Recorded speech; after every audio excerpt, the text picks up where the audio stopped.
Hey everyone, it's April 16th, and that means that if today is your birthday, you share it with Marguerite Steinheil, a likely French multiple murderess best known for her affairs with many of the rich and powerful men of Europe in the 1890s. And that is her right up there. And I'd like to apologize for the terrible French pronunciation you're going to hear in this video.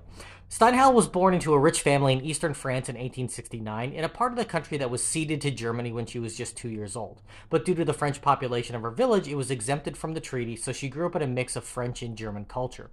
When she was 19, she met a highly regarded artist 20 years her senior, and the two were married in 1890, which she viewed as an opportunity to raise her social status rather than being part of a great love affair. She became a well-known socialite in Paris, rubbing elbows and much more with every famous European who came to France, including composer Charles Gounod, poet François Coppée, and novelist Émile Zola. In the late 1890s, she met Félix Faure, who was serving as the president of France, and the two began an affair. Steinheil was present when the president died in 1899, and rumor has it that she was performing oral sex when he passed away, with his hands convulsing and ending up stuck in her hair as he met his maker. Gaining renown as the mistress of the deceased president of France, she went on to have affairs with dozens of high-profile politicians, artists, and other noteworthy figures who passed through Paris, including the King of Cambodia. In 1908, her mother and husband were found dead in their home, with Steinheil being discovered tied to a bed and gagged. Both victims had been strangled, with her mother ultimately choking to death on her own false teeth. She claimed that 4 black-robed strangers had broken in and committed the murders, though no evidence could be found to corroborate her story.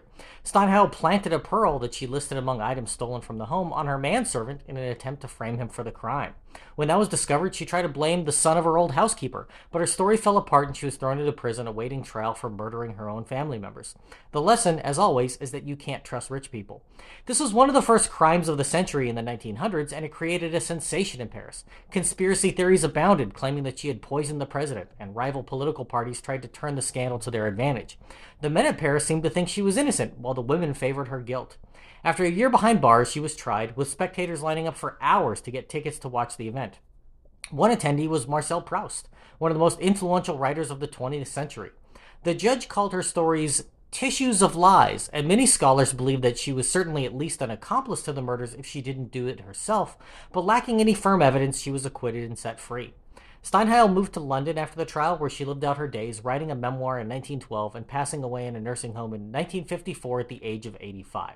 If this is your birthday, leave me a comment so I can wish you a happy birthday, and I hope you have a great day. If you know somebody whose birthday it is today, send them this video so they can find out all about their birthday twin. And to Marguerite Steinheil, I have to say, happy birthday, you bastard.